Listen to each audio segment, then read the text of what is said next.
اور جو نئے آنے والے سال کا جو پارلیمانی سال ہے اس کا احاطہ کیا جاتا ہے.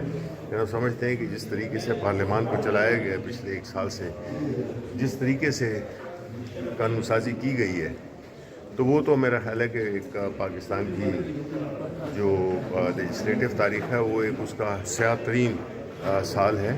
اور ہماری یہی اسی کی پروٹیسٹ ہوگی کہ جس طریقے سے لیجسلیشن ہوئی ہے، جس طریقے سے پارلیمان کو چلایا گیا ہے، جس طرح سے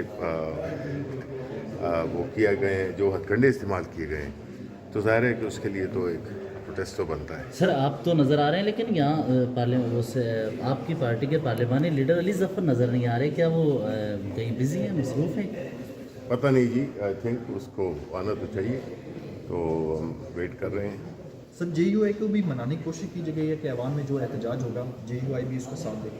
دیکھیں بات یہ ہے کہ بالکل دیکھیں تحریک انصاف کی جانب سے نہیں، میرا خیال ہے کہ ہر وہ سیاسی و جمہوری پارٹی جو کہ پارلیمان کی برتری اور پارلیمان کی ایک جو اس کی جو تقریم ہے اس میں یقین رکھتی ہے، تو ان کو پھر یہ اس میں تو اپنا حصہ ڈالنا چاہیے، کیونکہ یہ تو ہم سب جواب دہ ہیں اللہ تعالیٰ کے بعد عوام، پاکستان کے عوام کو. سر پچھلے پارلیمانی سال میں صدر پاکستان کی جانب سے کچھ گائیڈ لائنز دی گئی تھیں وفاقی حکومت کو، کیا آپ سمجھتے ہیں کہ ان کے اوپر عمل کیا گیا ہے؟ دیکھیں جی، یہ تو ایک بڑا ہی ایک ایسا سوال ہے جس پہ کہ سب کو ہنسی آئی ہے. تو اس طرح کی تو میرا خیال ہے کہ یہ صرف جمہوریت کے نام کو استعمال کر رہے ہیں، لیکن ایک فل ڈکٹیٹرشپ کا ماحول بنایا ہوا ہے. اور کسی طریقے سے جو بھی جمہوری روایات ہیں، جو جمہوری طریقے ہیں، آئین، قانون، ہر چیز کو بالکل اڑا کے رکھ دیا گیا ہے.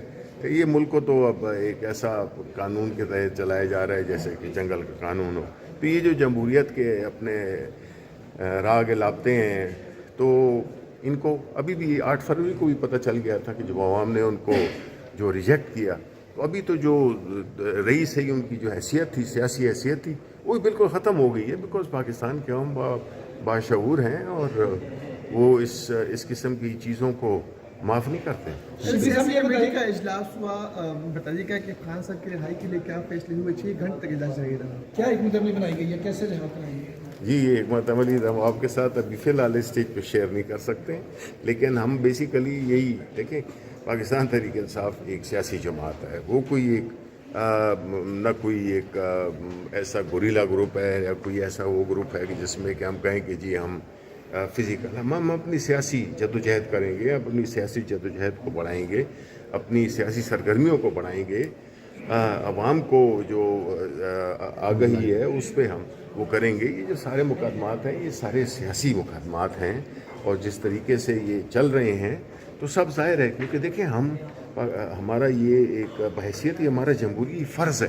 ایک ہوتا ہے نا کہ جمہوری حق، یہ ہے جمہوری فرض کہ ہم پاکستان کے عوام کی اپنی جو ان کے سیاسی حقوق ہیں ان کو ہم ان کی پاسداری کے لیے، ان کی اس کو پروٹیکٹ کرنے کے لیے ہمیں اپنی جدوجہد کرنی ہے. اور خان صاحب کو جو جیل میں رکھا گیا ہے، میرا خیال ہے کہ یہ ایک انتہائی غیر انسانی اور ایک غیر قانونی، غیر آئینی اور غیر اخلاقی اقدام ہے.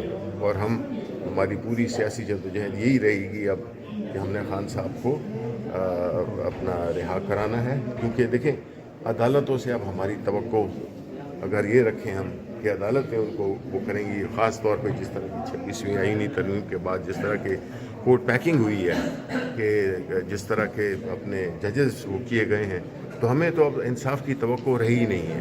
اور یہ سب سے بڑا المیہ یہ ہے کہ جب آپ کو اپنی عدالتوں پہ سے وہ انصاف کی توقع نہ رہے، تو ہم یہی کریں گے، ہم یہی کر سکتے ہیں. اور اللہ تعالیٰ بھی بہت سب سے بڑی طاقت تو وہ ہے، اللہ تعالیٰ ہے. تو ہم دیکھیں کہ کیا ہوتا ہے، لیکن ہم جو ہے تو ایک ہماری یہی ہے کہ ہم اپنی سیاسی جدوجہد کو ایک اس طریقے سے، ایک بڑے پرامن طریقے سے ہم اس کی لیکن ایک کنسسٹنٹلی ہم اس کا عید کے بعد وہ کریں گے. ابھی اس کے جو ڈیٹیلز ہیں وہ نہیں ابھی طے ہوئے، کیونکہ ایک میٹنگ میں اس طرح نہیں ہوتا.